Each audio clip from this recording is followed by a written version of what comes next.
Y'all so much for having me. I'm just gonna ask. I know that y'all want to catch up and all of that, but I'm just gonna ask you just to have your attention just for a little bit as I go through this. You told me 15 minutes. I'm not gonna be before you long. I promise. Is that okay? It's okay. Okay. But I need my board chair. Where did he go? Right here.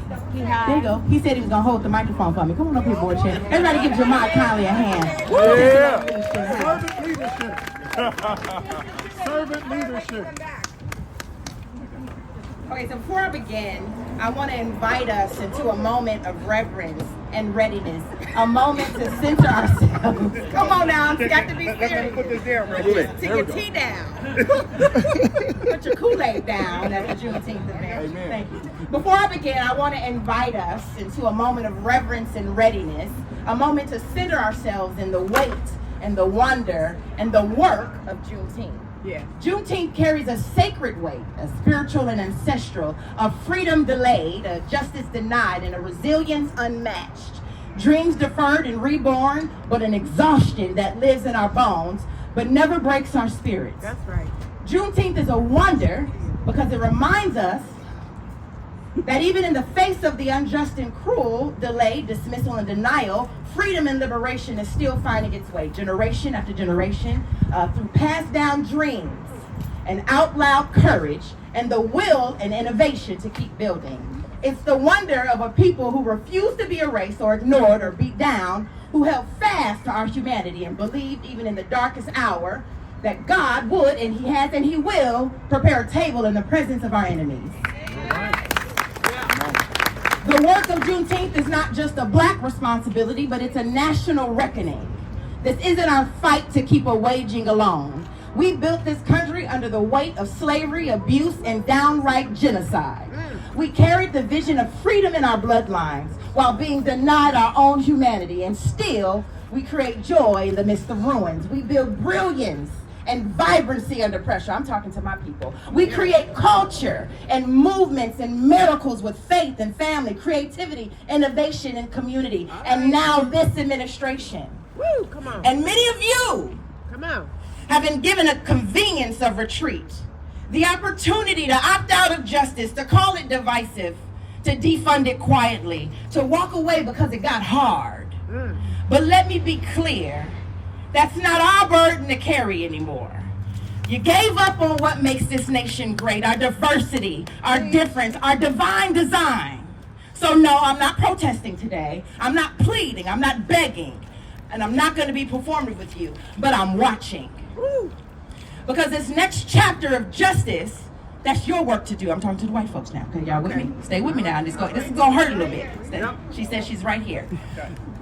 This next chapter of justice, that's your work to do. It's your battle to lead. And we'll know that you're ready, not by what you say, by what you build. Yes. I stand before you as the great-granddaughter of someone who was born into slavery. If my great-grandfather was a slave who became a sharecropper, I need you to think about what your great-granddaddy was doing then.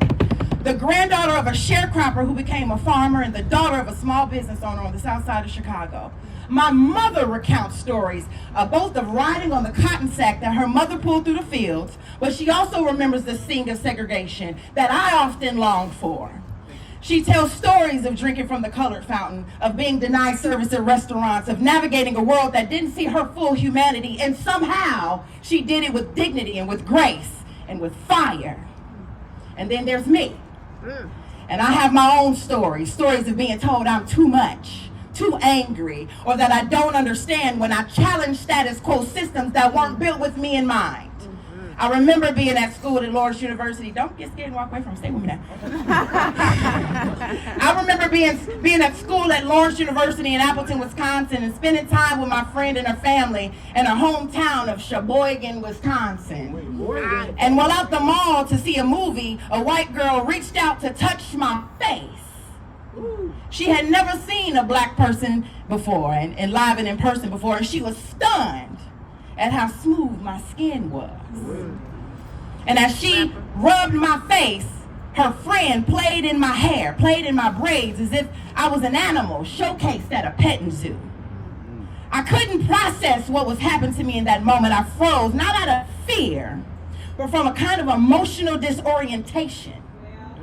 I didn't have the language or the context or the emotional space to name what I was feeling at 18, only that something deep inside me felt both violated and invisible. I hadn't yet learned the words for what it feels like to be both seen and unseen at the same time. I have countless stories, and I'm sure many of you do, of being cast as the angry black woman. And for a long time, I wore that label. I even owned it. Until I discovered the power to reject the false narratives placed on me by dominant culture. I had to teach myself to stand tall with confidence, even in fear and anxiety or depression, because my body had been trained to code switch for the comfort of others, to shrink so that white people could feel safe, so that they could feel big. But I don't do that anymore. Yes, I walk in this 6-foot frame and heels with the boldness of my ancestors, choosing my safety, my comfort, and trusting in my God-given brilliance. I walk heavy now, and I leave footprints. And now I stand before you as the CEO of the Tacoma Urban League, carrying all of that history in my footsteps, all of that truth in my heart, and all of that responsibility in my spirit. that's right. Juneteenth, y'all, is not just a day off. It's not just a celebration. It's a mirror and a mandate.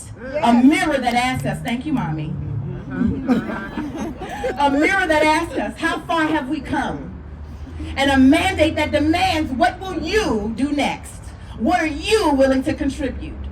This day honors freedom, yes, but we still must tell the truth. It is a delayed freedom. It is not liberation. That's right. Freedom That's with right. fine print. Freedom that had to be fought for again and again and again in every generation. And now we are here still, yet fighting. We are watching programs close. We are watching neighbors lose their homes and their livelihoods. We are watching ICE take children out of schools, take people out of churches. They have nowhere to be safe. They're ripping families apart and treating people like who are looking for refuge like criminals. Okay. We're watching it. We're watching our children navigate a world where they still question their worth. And in the name of efficiency or neutrality, diversity, equity, and inclusion efforts are being shelved, reduced, or even eliminated altogether. The truth is, many of you didn't want it in the first place. You just wanted to say you were doing it. Okay. You wanted to check the DI box, snap a photo, hire a consultant, thank you, host a lunch, but when it got hard, Yeah. when we asked you to look inside your own systems, your own leadership, your own language, you tapped out. DEI is not a trend. It's not an HR initiative. It's organizational development. It's strategic planning. It's soul work. But when it got uncomfortable, you gave up. But you can't. We won't. All right, Target. You have to keep doing the work. You have to hold space for the complexity of it, for the nuance, for the truths. Then, when we build institutions and initiatives and ecosystems that aren't built on pity, but on power, that don't ask us to shrink, but allow us all to thrive. So let me be clear, this is not easy work. I know you're getting tired, friend. This is the kind of work that stretches us beyond what's comfortable.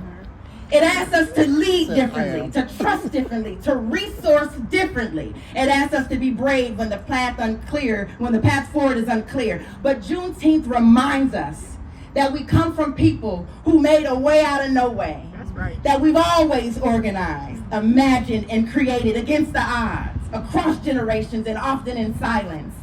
My leadership is guided by a simple sacred principle. I do not look away. And I haven't, and I won't. I haven't looked away from the systems that harm our children, from the policies that exclude us, or from the silence that speaks volumes when the burden of justice is placed solely on the shoulders of those who are harmed. I haven't looked away from the impact of disinvestment, displacement, or despair, and I and we will not look away now. Let me take you to the book of Leviticus, and I'm closing. It's a Baptist close, but I'm closing. There's a passage that talks about gleaning. God commanded landowners to leave the edges of their fields unharvested. Why? So that the poor, the widow, the orphan, the stranger, those without access could eat, could live, could thrive as they continued on their journey. It wasn't charity, it was justice. It was a design. It was a recognition that in a righteous system, we leave something on the edges for our neighbor. Today, the call to action in this talk is I'm asking us to glean. The call to action is to glean. Leave something on the edge of your day, your budget, your schedule for someone else. Leave opportunity, leave kindness, leave mentorship, leave food, leave money, leave time. Make your life interruptible.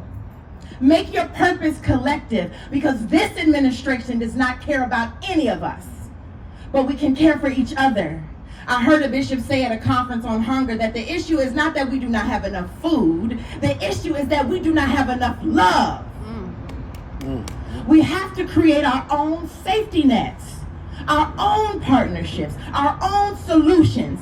Many of us will be turning to the same local few funders. But let me tell you this, many of those funders are not ready to fully support what is required for liberation. They still haven't shifted yet, so we must. It's not enough to talk about Black excellence. I don't want to live in a whitewashed, white-motivated idea of excellence. We need Black infrastructure, a vibrant Black economy, Black strategy, Black sustainability. We need the seed and support of full ecosystem where Black families can thrive, where art and education and healing and housing and joy are not separate conversations, but part of one unified commitment. This moment calls for deep imagination and deep responsibility. It calls for institutions that don't just survive, but they serve with integrity and lead with vision. It calls for philanthropy that funds movements, not moments. It calls for us to step up our power, not just as professionals, but as neighbors, as truth tellers, as builders of this beloved community. And today, as I close for real, I want us to commit to 3 things. Remember not just the pain, but the power, the creativity, the resistance, the brilliance. That's our birthright, y'all. Reimagine. Let go of what no longer serves us. Dream up new ways of being together, of raising our children, of building wealth, of creating joy. And let's remember to rebuild with intention, with integrity, and with each other. Juneteenth is not a commemoration of what was. It's a confrontation with what is. And it's a clarion call to what must be. So let's get to work. Let's keep our eyes on the legacy that we've inherited and the future that we're building. Because we are the descendants of the dream, but we are the architects of what's next. We are the ones that we've been waiting for, and our time is now. Thank you.